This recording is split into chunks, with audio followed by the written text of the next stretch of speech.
সারা বাংলাদেশ যদি বন্যায় ডুবেও যায় এই গ্রামে কখনো পানি উঠে না এবং উঠবেও না। হ্যাঁ, আর আপনি কইতেছেন এই গ্রামটা হইলো নিজ, মানে বুঝলাম না বিষয়টা। আমি জানতাম আপনি বুঝবেন না, ইংলিশ অনেক কঠিন ব্যাপার তো, সবাই বুঝতে পারে না। আমি বলছি নিজ ভিলেজ মানে সুন্দর গ্রাম। মিলন হবে কতদিনে আমার মনে।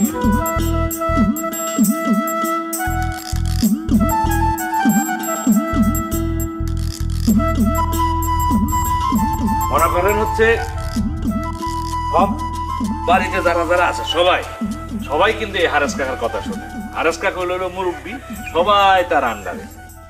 কিন্তু আমি তো অন্যটা জানি, আমি জানি আমার ম্যাডাম মায়াবতীর আন্ডারে সবাই, মানে আপনাদের মিস্টার হারিসও। এনিওয়ে, আমার খুব গরম লাগছে, অনেক বেশি গরম। আমাকে একটু কোল্ড ওয়াটার ইট করানো যাবে? আচ্ছা ঠিক আছে, থামেন, বুঝছি আপনি কি ভাষা বুঝাইতে চান আমারে, মানে কি প্রকাশ করতে চান এটা আমি বুঝছি। যদি আপনার প্রকাশ ভঙ্গিতে একটু ঝামেলা আছে, ল্যাঙ্গুয়েজের প্রবলেম আছে আর কি, আপনি ঠান্ডা পানি খাইতে চাইছেন, আমি দেখি চেষ্টা করে পাই কিনা। হ্যাঁ, ঠান্ডা পানি হয়তো আমি আনতে পারবো, কিন্তু যেটা কইলেন ইট করে দিতে পারবো কিনা এই ব্যাপারে একটু সন্দেহ আছে। হ্যাঁ,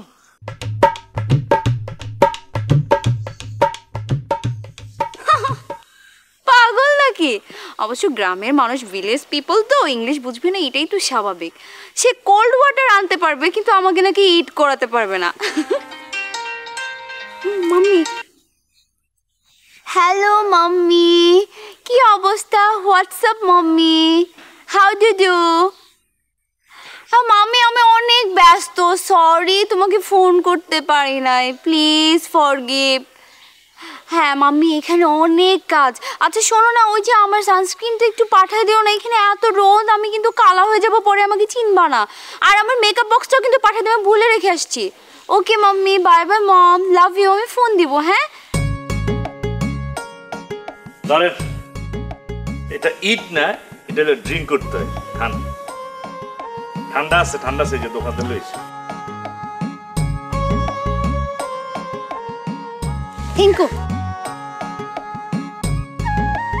এনিওয়ে, ভেরি নিচ ভিলেজ। আপনার কি মাথা খারাপ? আচ্ছা, আপনি কি ইংরেজি কি মুখ দিয়ে বলেন না চোখ দিয়ে বলেন? মুখ দিয়ে বলছি, কেন আপনি শোনেন নাই?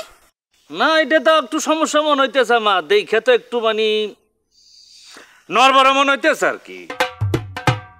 মানে এই গ্রামটা হইলো, মানে সবাই বলে এই গ্রামটা সবচেয়ে উঁচু গ্রাম। মনে করেন সারা বাংলাদেশ যদি বন্যায় ডুবেও যায় এই গ্রামে কখনো পানি উঠে না এবং উঠবেও না। হ্যাঁ, আর আপনি কইতেছেন এই গ্রামটা হইলো নিজ, মানে বুঝলাম না বিষয়টা। আমি জানতাম আপনি বুঝবেন না, ইংলিশ অনেক কঠিন ব্যাপার তো, সবাই বুঝতে পারে না। আমি বলছি নিজ ভিলেজ মানে সুন্দর গ্রাম। এই জন্য কইলাম, প্রথমে টের পাইছিলাম একটু আর কি। হ্যাঁ, শুনেন, শব্দটা নিজ না, শব্দটা হলো নাইস, তার নাইস ভিলেজ, সুন্দর গ্রাম। আপনার একটা কথা বলি, নতুন আইছেন তো, হ্যাঁ, একটা পরামর্শ দেয় আর কি আপনার শুভাকাঙ্ক্ষী হিসাবে। এসব আতুরা ইংলিশ, বিকারগ্রস্ত ইংলিশ একটু কম কোয়েন, কারণ গ্রামের পোলাপাইন তো লেখাপড়া জানে, বাচ্চা কাচ্চারা মনে করেন ধৈর্য একটা পাব নাই, নগদে পাবনার টিকিট ধরাই দিব, বিপদে পড়বেন, বুঝছেন? আমার কি এখন আপনার কাছে ইংলিশ শিখতে হবে? হ্যাঁ, আপনার কাছে ইংলিশ শিখবেন, আপনি ভুল করলে শিখবেন না, আমি তো আপনি শিখাইতেছি, বকা তো দিতেছি না, ঠিক আছে? শুনেন, অত ছোট মনে করেন না, আপনার লোক চলতেছি, আপনি মনে করেন আমি ছোট মানুষ, ঠিক আছে? ডিগ্রি পর্যন্ত পড়াশোনা করছি, 3 বার পরীক্ষা দিছি, অনেক অভিজ্ঞতা। পাস ফেল এটা তো অন্য হিসাব, পাস হয়তো করতে পারি নাই, এটা কোনো বিষয় না, তো অভিজ্ঞতা তার কম না, তাই না?